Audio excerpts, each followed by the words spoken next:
Kirk McEwen back with Dave Rather. Why not Rather? Who went with Rather back in the day? That's a good question. Dan Rather made Oh, my Rather God. really, and people say, "Oh, nice to meet you, Dan." When I I bet you get Rather a couple times a week. Nonstop. I don't know. It's German. It's Rather, long A. I don't know. We've just always been a long A. And I'm Tom Rogoff. So, yeah, I totally get it, man. Sometimes you have to switch it up a little bit, and you guys decided to. Yeah. Hey, listen, Mother's Federal Hill Grill right there on Charles Street. What a great run. How many years? It's going to be, we'll start our 28th on New Year's Eve. January 19th is the last day. Yeah. Don't try and get them to go to the 20th because the 19th is it. That's it. Big party on the 18th? Yeah, we're going to have a party all weekend. Friday night's going to be a staff party for everyone that's ever worked there. Yeah. Which has been thousands of people. Yeah. So we're going to treat them for open bar and food.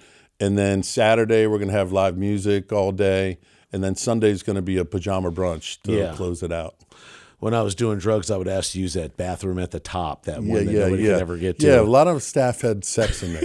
That was the employee bathroom. There was a lot like going the on ocean in there, no question about it. Things were happening in there. Listen, we do the 98 Rock Firefighter Widows Fund. There's a tailgate before the games at the firehouse. Mm-hmm. You got John Menadakis from Mothers doing the tailgate. But I got to tell you, your Purple Patio was the place to be. You had a parking lot done up in purple with the lines like a football field on it. Everybody standing on it, drinking beers. You had a DJ, food going on. 98 Rock? It was crazy. It was cool. It was cool. Was that your idea? Was that somebody said, hey, listen, hear me out.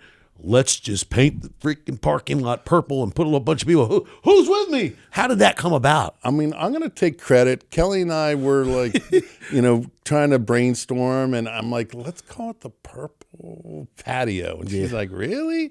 And then it's just like we added some goalposts and painted the parking lot and painted the dumpsters purple. And now there's a big 52 up on the roof. And, and just want to make it fun. It's a place to hang out before, during, and after the games. Yes. And it kind of exploded, the first couple of years, right before, during the Super Bowl run in 2000, the city was trying to say we couldn't do it. And they were. I remember that. There was a big article in the newspaper about it. And once that article hit, we were slammed. Oh. And the Martin O'Malley was the mayor at that time, and they called like the week of the Super Bowl and said, will you push off this hearing and we'll make it go away? Yeah. And I said, okay, let's push it off. And then after that, never heard anything. And, 28 years later, it's still rocking and rolling. How close are you with the powers that be when it comes to Martin O'Malley or now Brandon Scott or whoever it is? Do you have to kind of play that game? So, there's a lot of politics, I think, in any place and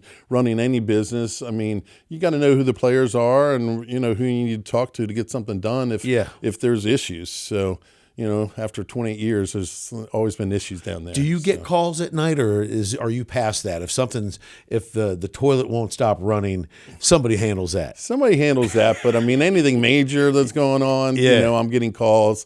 When the burglar alarm goes off, I get calls. And so, I mean, I'm not working as much as I used to, and the younger generation is starting to take over. So I'm, not doing as much day to day, but more in the big picture stuff. When the Federal Hill Grill goes to be whatever it is it going to be what we have seen it be for almost 30 years, or will it change? Well, it's going to change concepts and.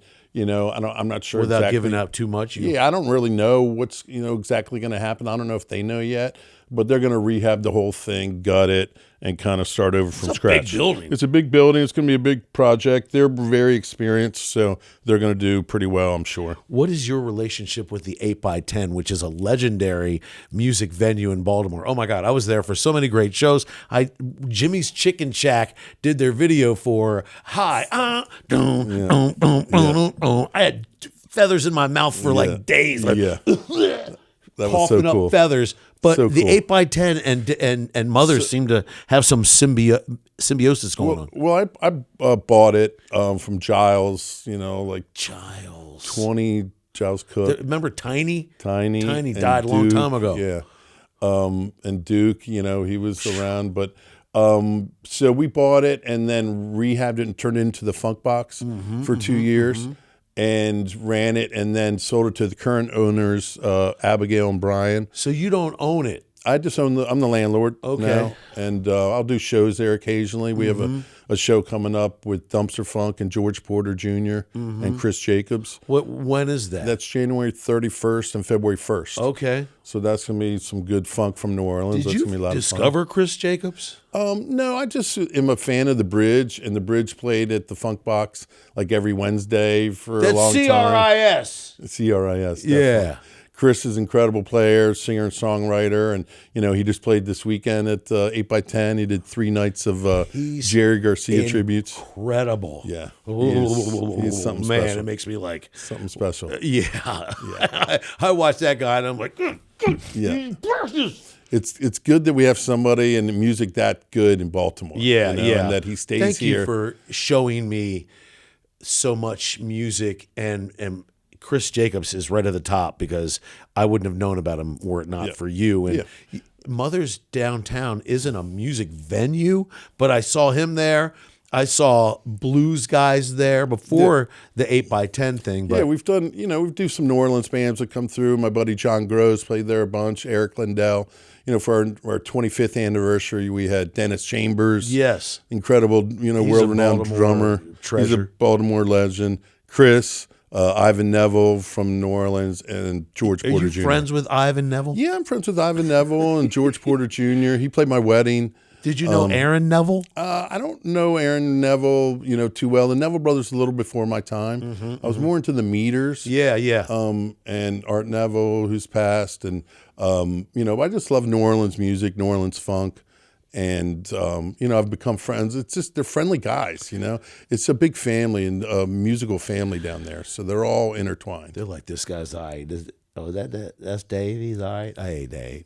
They like crab cakes. Do they? So that makes them happy. Good food makes them happy. Back to the 8x10. What do you see happening with that? So the 8x10's for sale. The current owners, Abigail and Brian, have done an incredible job, and they're great operators, but they want to do something else. They've been doing it for 20 years. Yeah. So the business is for sale. There's an opportunity to buy the building as well or lease it if that's what the new owners want to do. So we're looking for somebody that's going to continue live music and, steward a great, local venue that's been around for 30, 40 years. I mean, some incredible people have played there. I mean, we had Chuck Berry play there on opening night. We had Bo Diddley the opening week. Kelly Bell likes to say that that's how he got his start because he was Bo Diddley's backing band back in the day. That could be true. Kelly's a tall salesman. I saw them play together. Fish played there.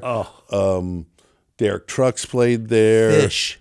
I mean, there's Dave Matthews has played there. I mean, Nirvana played there. I think Billy Joel played there. Los Lobos. Are you negotiable on the price? I mean, I wouldn't even know how to price that place. I mean, sure. I mean, you'd have to talk to them about, the price. But, I mean, I think for the right people, something can be worked out. But you got to keep that a music venue. It's almost like branded. You can't turn that into a Barnes & Nobles or something. No, it's got to stay live music. Yeah. I mean, we don't have a lot of live music venues in town. This one's got great sound. It's not the biggest place, but it's so intimate. And I mean, I saw Lenny Kravitz there. I mean, it's got to stay live music. What would you do when you want to have your outlet for music if you don't have the Downtown Mothers or any affiliation with the 8x10? That's a good question. I mean, Paul Manna at the Record Theater, is a good friend, and that's obviously a great venue. I mean, there's other venues in town. That's a great point, I mean, too. We're still going to bring New Orleans music to town. If they need a place, I want to provide it for them. Tell us about what's going to happen as Mothers winds down. I know you mentioned the employee party, but there's also going to be a party for people that want to come out and celebrate what Mothers has been. Yeah. I mean, we've gotten a lot of calls from old regulars and staff. Some staff want to fly in. So we want to just kind of say thank you to the staff because they've been the backbone and, they've made Mothers what it is. And so we want to do that on Friday. And then Saturday, we're going to just throw a big party. We're going to get a couple, 3 or 4 bands and make it free and do some discounts. We'll have some merch there, Hell yeah. and just throw a big party. And then our last day, Sunday, we've been doing a pajama brunch for 28 years, where if you wear pajamas, you get 50% off. You still doing that? We're still doing it. We want I to love close hot out. moms. Can you buy that shirt, or is that just for staff? Yeah, we have we sell that now. We got mother's pajamas. Mother. So Yeah. we're going to go out with the big party, and then continue the party at Mother's North and Mother's Peninsula Grille in Arnold. And are you looking to expand the brand? I mean, because I thought Columbia was on the. Yeah, we were close to a place in Elkridge, and we really like the Elkridge area. There's not a lot of restaurants over there. Ellicott City. We also like Timonium, which would probably have to be a different brand or different concept. But we really like the Timonium area. We have a great team out at Mother's North, and we feel like we can capitalize that. The clientele is really strong, and we really like working out there. There's a lot of places that would love to have the Mother's brand in their area. It's a great place to go. So, hey, listen, man, looking forward to the end of an era, and thank you so much, Purple Patio and beyond. And anybody that needs the 8x10, you talk to me first, all right? I get 4%. And we'll come back and talk a little bit more Baltimore sports next. Yeah, man.